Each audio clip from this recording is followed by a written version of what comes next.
Vous êtes président de l'Association des agents comptables des budgets annexes et établissements publics nationaux, mais également administrateur général des finances publiques et comptable principal du budget annexe contrôle et exploitation aérien à la Direction générale de l'aviation civile. Le secteur public a formidablement évolué depuis 15-20 ans. Nous pensons notamment aux IPSAS, au bilan de la France. Quels enseignements en tirez-vous ?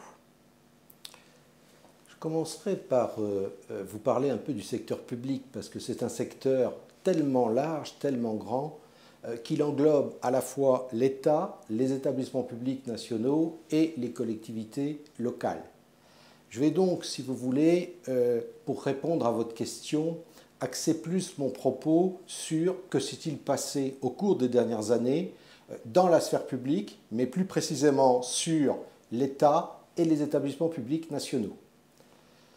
Les établissements publics nationaux, c'est quand même en France 1600 établissements publics nationaux. L'État d'abord, le point de départ, vous me posez la question, 15-20 ans. Moi, je vais remonter à une date particulière qui est une loi du 1er août 2001.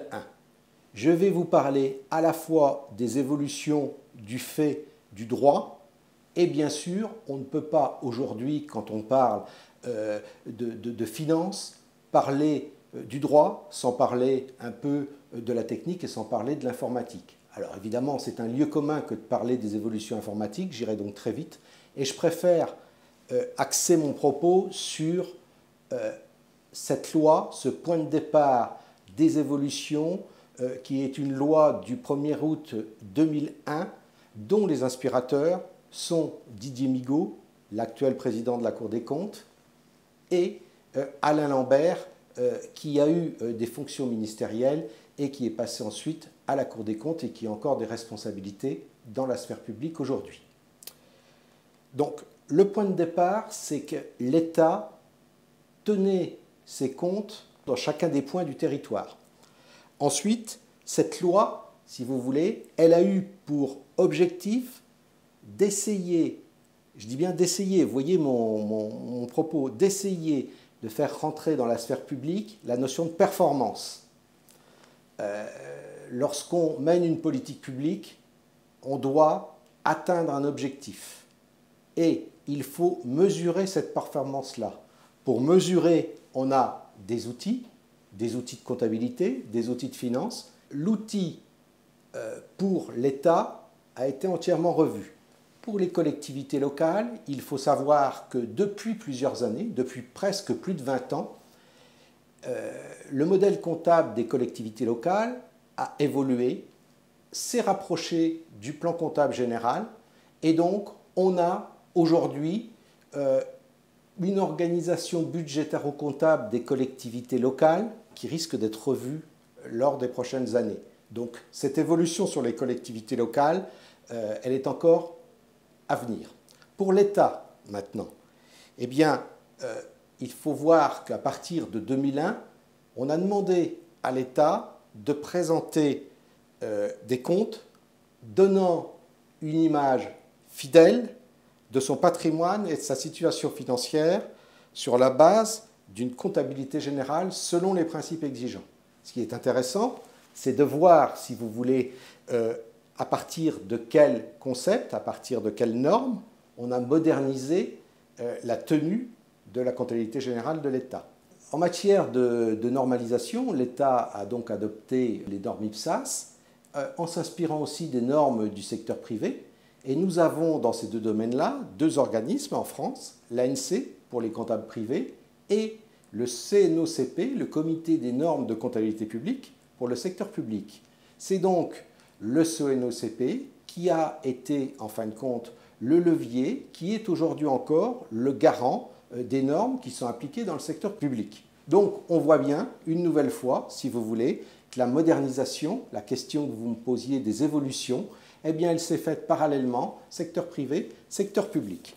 Alors, il faut voir aussi que la modernisation s'est appuyée sur des cadres particuliers, notamment sur ce qu'on appelle le RNCE, c'est-à-dire le règlement des normes comptables de l'État, le RNCEP, le règlement des normes comptables des établissements publics, hein, le but, quel était-il? Le but est de parvenir à des comptes certifiés. Certification qu'on connaît bien, là encore, dans le secteur privé, avec l'intervention régulière, annuelle des commissaires aux comptes, sur les comptes. Eh bien, pour l'État, on a mis en place le même système, avec un commissaire aux comptes qui est la Cour des comptes, qui s'appuie sur des experts, et on aboutit à une certification ou une non-certification avec réserve. Il s'avère que l'État français, je dis bien l'État français parce que là il s'agit de le comparer aux autres États du monde, c'est-à-dire que si je le compare aux États qui ont obtenu une certification de leurs comptes, je vous parlerai de l'Australie, de la Nouvelle-Zélande, du Canada, et à côté de ça, certains États, même certains grands États, dont les États-Unis, n'ont pas des comptes certifiés. La France, depuis 2006, a des comptes certifiés. Alors, il est vrai que lorsqu'en 2007, le premier constat de certification est arrivé, eh bien, il y avait 14 réserves. Aujourd'hui, il n'y a plus que 4 réserves. Ces réserves, eh bien, les comptables publics de l'État, sous l'impulsion, il faut la citer parce que c'est l'administration qui porte tous les comptables publics, qu'il s'agisse des comptables publics de l'État ou des comptables publics des établissements publics nationaux, la Direction générale des finances publiques aide, soutient, norme également certaines procédures pour aider les comptables à tenir une comptabilité suivant les normes. J'ai omis de vous préciser dans le temps qu'à partir de 2008, on a inclus dans la Constitution française un article pour préciser justement que c'était une obligation pour l'État de présenter des comptes avec un bilan, un compte de résultat, une balance, des comptes qui donnent une image fidèle de la situation patrimoniale. C'est quand même un point essentiel qui marque, qui jalonne, si vous voulez, les progrès accomplis par la sphère publique en matière de comptabilité. Ne jamais omettre non plus que depuis des années, il y a un déficit des finances publiques et qu'il faut sans arrêt essayer de moderniser l'outil pour bien connaître la situation financière de l'État et inciter par des modèles précis à une meilleure tenue des comptes de l'État. Et si vous voulez, tous ces principes juridiques, ils ont trouvé une concrétisation encore plus grande dans un texte. J'ai parlé au départ de la loi organique relative aux lois de finances de 2001. Eh bien, en 2012, il y a eu un décret qui s'appelle le décret gestion budgétaire et comptable public qui, en fin de compte, est venu préciser la loi organique relative aux lois de finances. Ce décret GBCP, auquel nous consacrons tous beaucoup de temps, il a pour la première fois organisé, précisé le rôle des acteurs. Ainsi, dans le GBCP, on va parler des responsables de programme, on va parler du rôle du contrôleur budgétaire, on va parler de comptabilité budgétaire. Si vous voulez, tout un domaine qui n'était pas réglementé. Seule la comptabilité publique, avec le RGCP, le Règlement général de comptabilité publique de 1962, était réglementé. On a construit un texte décret de 2012 qui à la fois introduit des règles de comptabilité budgétaire et reprend des règles de comptabilité publique qui étaient déjà connues. Il faut bien voir que tous ces textes ont eu pour objectif de moderniser la comptabilité publique, de moderniser la gestion budgétaire et comptable publique. Ces textes, et vous m'avez posé cette question tout à l'heure, ils ont permis des progrès. Ils ont permis des progrès notamment sur l'information du Parlement pour l'État, des conseils d'administration pour les établissements publics nationaux. Évidemment, nous sommes encore, pour les établissements publics nationaux, dans une période de montée en charge, puisque depuis 1 ou 2 années seulement, les principes du GBCP sont implémentés dans les systèmes informatiques. Je l'ai évoqué tout à l'heure, j'ai évoqué les textes qui ont permis cette évolution, ces évolutions en matière budgétaire et comptable, et il est important pour moi de préciser que les textes s'accompagnent d'une montée en puissance des systèmes intégrés de tenue des comptabilités budgétaires et comptables.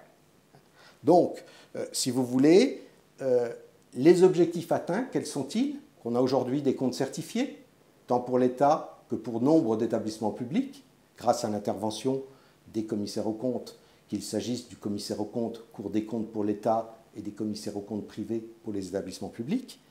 On a des systèmes d'information financière mieux intégrés. On a aussi une meilleure qualité comptable avec, et c'est important encore, la mise en place, aussi bien pour l'État que pour les établissements publics, de systèmes de maîtrise des risques financiers qui ont pour objectif d'assurer, on dirait les actionnaires dans la sphère privée, mais pour la sphère publique, on parlera ou du Parlement ou des conseils d'administration, d'assurer une meilleure information financière. Que reste-t-il à faire? Beaucoup. Beaucoup, parce qu'il s'agit d'utiliser les comptabilités pour l'objectif pour lequel elles ont été créées. La comptabilité budgétaire est, dans notre langage, une comptabilité d'encaissement et de décaissement. Elle permet que l'autorité, qu'il s'agisse du Parlement ou du conseil d'administration, donne l'autorisation de dépenser.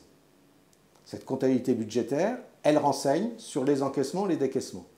Mais ce n'est pas une comptabilité patrimoniale. La comptabilité patrimoniale, elle renseigne sur la situation financière réelle en tenant compte des provisions, des amortissements, des charges à payer, d'un certain nombre de charges ou de produits qui ne sont pas intégrés dans la comptabilité budgétaire.